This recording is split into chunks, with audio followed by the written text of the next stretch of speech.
For too many years, families of children with devastating illnesses have felt helpless as they watch their child suffer.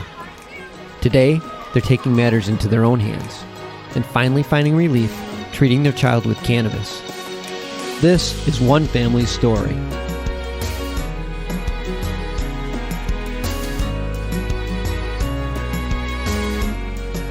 Welcome to another episode of Love and Cannabis. I am Nina Simmons. And I am Osiris Stephenand. And we are the proud parents of Aiden Stephen. Hi, everyone. Thanks for tuning in. I hope everyone's having a great week. And if you're not and you're facing some challenges, just know that you're not alone, because we all have our good days and bad days. So like we said on the previous episode, that we're going to get into dosing. So you got the CBD oil. Now what? What do you do? There's different companies that are online, or you might have gotten a recommendation. But we're just going to tell our version of what happened with us. So we did get the oil from South Carolina. And this particular company was really supportive in that they gave recommendations in terms of dosing by body weight. And it was basically a formula, and you do like some little bit of addition and subtraction, and you come up with a starting doses. I'm not finding that a lot of companies do that, but there's like a handful of companies that will provide you with a phone service where you can call to get some help you with dosing, or they'll provide you with access to a Facebook group or some type of support group that you can write in questions for dosing ideas or dosing problems. So some companies do that, which is great. So we were fortunate that the company that we used did that. So then we started off with a particular starting point. And then from there, you just monitor, how your child's doing. You will look for the mood, the behavior, the seizure frequency, the seizure duration. And what I mean by that is that you may have, one woman had a child that was having 15-minute seizures, right? But what the CBD oil did was break it down to 3 minutes, which is huge. So the child was still having the same amount of seizures, but they were shorter. And I don't know if whoever witnessed a seizure, 1 minute feels like 1 hour. So if you can get it down to 3 minutes versus 15, that's huge. Some parents report that the seizures were the same, but the child was in a better mood, had better behavior. That's huge. So all these little things you have to monitor once you start your child on the CBD oil. And for some parents, they're okay with not having their child have less seizures, but they're okay with the mood being better. So for us, we saw a decrease in seizures, but there was we're going to go into this, there was a lot of ups and downs. So in the beginning, we did see a decrease, and then sometimes the seizures came back. So we did go through a lot of ups and downs. And what you need to do when you first start is that it's a waiting game. Sometimes some kids are not really responsive right away, and that can get pretty tricky because, just like a medication, you want to see results right away. And sometimes dosing with CBD, some kids, it's rare. Some kids could take up to 6 months to see some results. CBD, unlike pharmaceutical medication, it builds up in your fat cells. So it could take a while for the dose to build up to see the results. So think about like a cup overflowing. So it builds up and it builds up, it builds up. It doesn't really, a lot of it doesn't flush out in your urine. Like, for example, maybe a vitamin B6 or a vitamin C. CBD kind of builds up. That being said, sometimes it builds up too much. And what we call this is it being oversaturated, meaning that it's just too much. And we didn't know what that was until we were on the support groups, and and parents kept saying that the kids were having more seizures, and the recommendation was to either take the CBD oil away for 24 to 72 hours or lower the dose. That concept we really didn't understand, Osiris and I, for a while. We didn't get that, like the oversaturation. It took us a couple of years actually to get that, but that's kind of key too. And it doesn't happen to every kid. Some kids, depending on how they metabolize the oil, like this will happen to. So it does happen to Aiden. And after time, if you're like Aiden's been taking the CBD for years now, so he overfills faster than he did when he first took it, if you get what I'm saying. So with him, what we do, once we see, we kind of pinpoint his signs that he's oversaturated. One is that he'll have these little small seizures, and his behavior will change. He'll be a little bit more irritable. So once we see that, what we do is we decrease the dosage by about 20 to 10%. And we leave it there for 3 days, and then we go back to where we were, just to kind of like cleanse out his receptors a little bit. But that took us quite a bit of time to do that. So it's not this magic bullet. I know you saw, if you watch some documentaries, they'll say, oh, first dose, my child is seizure-free. Yeah, that happens. But typically, that's only like 10% of kids. Most kids will go through this ups and downs when it comes to dosing. But it is so, so worth it to dose with CBD, even with these ups and downs.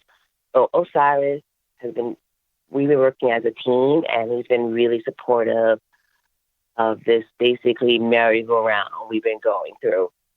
Yeah, it's been an interesting journey in that when dealing with dosing, because you get this automatic knee-jerk reaction when you see the seizures coming back, and then you start to wonder, well, should we do more? Should we stop? Are we hurting? Are we helping? You start to second-guess everything you do, and it takes time to figure out, like, we got to stay this path. We're going to see these reactions.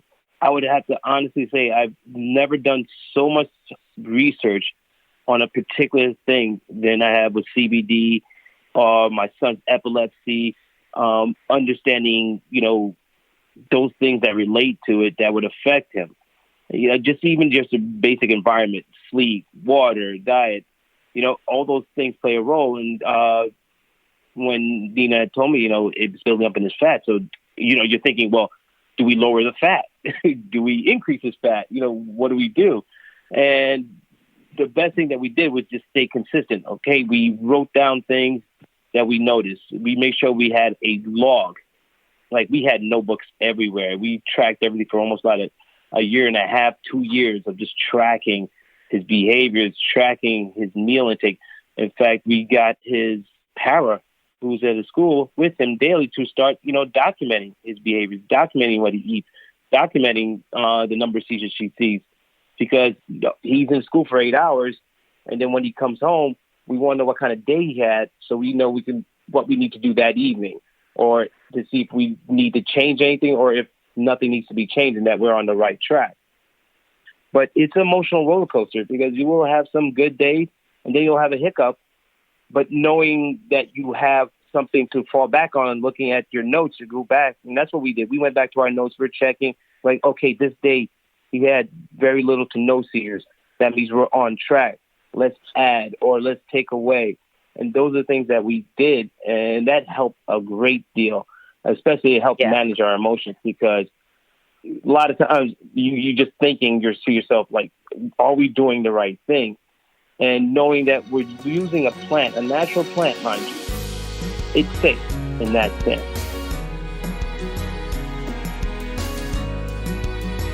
But again, no two CBDs are the same, because you'll find products, CBDs out there that have like a number of ingredients. For us, we were very steadfast in the idea that we want the least amount of ingredients possible to make sure that we know exactly what he's getting. And if there's any hiccups, we could backtrack. And that's one of the things that we did. We just cross-reference notes, days, because I work, during the day, and that evening I get to see Nina and Aiden.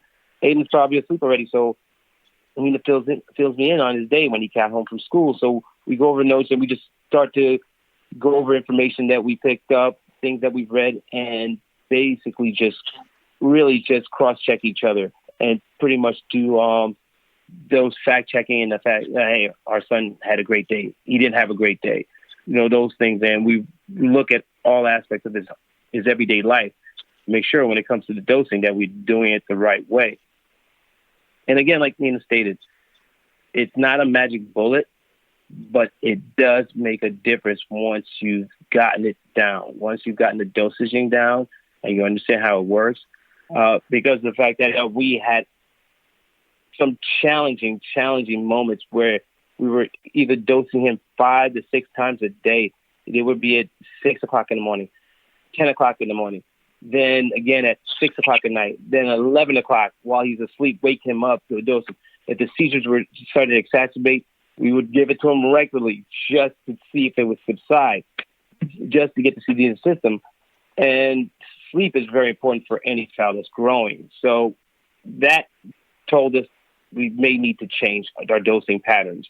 And we wouldn't have known that unless we went through it. And doing that, we learned a great deal and what worked and what didn't work. So there is going to be some trial and error to get to that point. But again, to stay consistent, continue to document it, just recording everything that happened helped us a great deal because, again, we had a point of reference to go to turn to. And also we had, even on our whiteboard, we would write down all the scheduling of dosing. So if it changed and we didn't get a chance to communicate, I would see it if I come home. Or Nina would come home and she would see it if there was anything that had changed or things that we need to adjust accordingly. But it's that communication we have that helped us get through the dosaging. Again, the emotions will play because when you see your child shaking, basically going through convulsions, going through a seizures period, you get nervous and you question yourself. But know that you're on the right track. Trying to get to that goal was the thing that we held on to, saying, we're doing the right thing. We're going to get better. It's going to get better. And it did. Exactly. There's things that Aiden does now that it's just awesome. It's just, it's just night and day, the things that we can see. Even if he has a seizure, his recovery is exceptional. It's just like, I've never seen anything like it, where he would have 1 or 2 seizures. He'll be right back to whatever he's doing. He could be sitting down doing some homework. He'll have a seizure, and he'll be right back to it, like nothing happened. And we attest that to, us being consistent and, being mindful of everything and putting a dosaging plan. Even when there's a hiccup, we adjust accordingly and we're prepared to do it. So we gave ourselves a rule of thumb, 2 days, let the system clear out, restart it again, which is a term that they use, you'll hear it called a reboot. And doing that allowed the system to clear out whatever excess oils that would build up in the system and then allow him to, basically level off, and then we continue where we left off. But it's not easy. It's challenging, as I said again, but you learn so much. And that's one of the things I look back as just like, wow, we've learned so much. We've done so much. But that's the love you have for a child. You'll do anything. And I've said this before. It's like, if you would have told me this was going to be my life 10 years ago, I would have told you, you're out of your mind. There's no way this would be my life. But I've learned to embrace it, understand it, and I give the plant, the cannabis plant, the utmost respect in a sense that it's empowered us to where we can have conversations with doctors, where we are sharing information, where they're taking information in from us and how we dose. And they're utilizing that information for patients of their own. In fact, one of our doctors, our neurologist, is actually working with our cannabis doctor, and where she's actually referring some of her patients that she can't help to our cannabis doctor. So it tells you how much and how powerful this plant is and what it does. And without the help of others in this community of cannabis supporters, it's amazing. I mean, just love all around. People willing to share information, people willing to share their oils and just providing opportunity for us to help our child. And that's what we're doing. And by sharing our story, we just only hope that we help someone. If we help one person, one child, it's worth it. It's definitely worth it. Yeah, I mean, not to say that it is challenging, but I would like to say Aiden is basically has 90% seizure control. So he used to have 100 seizures a day of jerks twitching where he couldn't really leave the house. If we took him out, he had to be in the stroller, or he didn't really have a good quality of life. Now he does everything. So, if he has 4 or 5, sometimes none, that's his average, which is great from 100. So it's worth it. We're not going to say that it's all bad. It's worth it. And like Osiris said, even the nurse at school is like, this kid's remarkable. Like, he'll have a quick seizure and go right back. And she was like, I've never seen anything like that. And it's all of the CBD. If he wasn't on CBD, the kid has a seizure, they're comatose for the next couple of hours. Not him.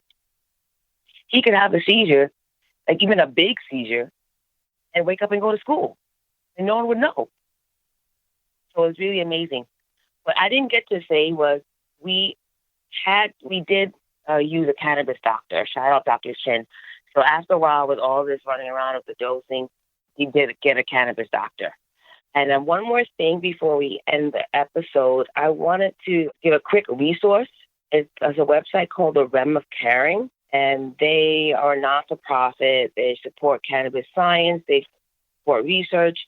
And their website is The Rock, THEROC.US.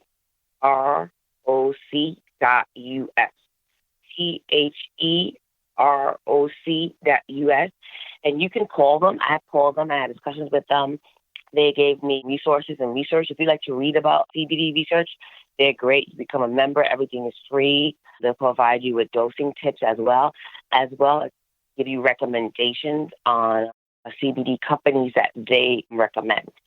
Very, very good non-for-profit organization. So I think that is it for this episode. Osiris, what do you think we should do for the next episode? I have some things in mind. Mm-hmm. I do as well. I think one of the things that, we overlook as parents and when it comes to our child is meals, food. I won't say diet, but I'd say their meal intake and how important it is and how much it helps support the CBD as well as the dosing, the whole aspect, and what we did. Okay, sounds good. Definitely share what we did. Okay, so then I think that's what we're going to talk about next episode. Thanks for tuning in. Another episode of Love and Cannabis. I'm Osiris Stephenand. And I'm Nina Simmons. Be strong and stay empowered.